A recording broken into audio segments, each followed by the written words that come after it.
விடுதலை 2 படத்தோட எக்ஸ்பீரியன்ஸ் எப்படி இருந்துச்சு? அந்த படத்துக்கான வாய்ப்பு எப்படி வந்துச்சு? ஏன்னா விடுதலை 1ல நீங்க கண்டினியூட்டி இருந்தீங்களா? விடுதலை 2 தான். விடுதலை 2 தான். விடுதலை 2 ஃபிளாஷ்பேக் சீக்வன்ஸ். அந்த வாய்ப்பு எப்படிண்ணா வந்துச்சு? இல்ல வெற்றி சார் வந்துட்டு என்னோட க்ளோஸ் ஃப்ரெண்டுக்கு அவரோட நண்பர். ஓகே. மியூச்சுவலா ஒரு நண்பர் இருக்காரு. ஆக்சுவலா விடுதலை வந்துட்டு 13 வருஷத்துக்கு முன்னாடி வெற்றி சார் மீட் பண்ணி பேசினது. அப்புறம் நடுவில் அவர் பர்த்டேக்கு 2 முறை மீட் பண்ணியிருக்கேன். ஓகே. சாரோட மைண்ட் எப்படின்னா அவர் ஒரு கேப்சர் மாதிரி கேட்ச் பண்ணிப்பார் நம்மள. ஓகே. அது எப்போ வெளில வரும் எதுவாக வரும் யாருக்கும் தெரியாது. வரலாம் வராமலும் போகலாம்.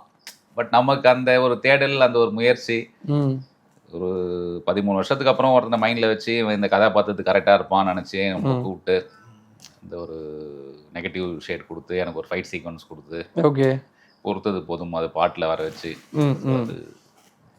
ஆனால் நீங்கள் 13 வருஷத்துக்கு முன்னாடி பார்த்துட்டீங்க. ஆமாம். அதுக்கப்புறம் நடுவில் எப்பப்பெல்லாம் ஒரு 2 டைம்ஸ் 3 டைம்ஸ் ஒரு பர்த்டேக்கு மீட் பண்ணியிருப்பேன். ஓகே. சடனாக கூப்பிட்டு உங்களுக்கு இந்த படத்துல ஒரு வாய்ப்பு இருக்குன்னு சொன்னாரா? எப்படி இந்த படம் இப்போ வந்துட்டு லிஸ்ட்லேயே இல்லாமல் வந்துச்சோ அந்த வாய்ப்பு நம்மளுக்கு எனக்கு வியப்பாக இருந்துச்சு. அது வரும்போது நம்மளுக்கு ஒரு வேளை பிராங்க் பண்ணுறாங்களான்னு கூட இருந்துச்சு. Sometimes it will happen in cinema.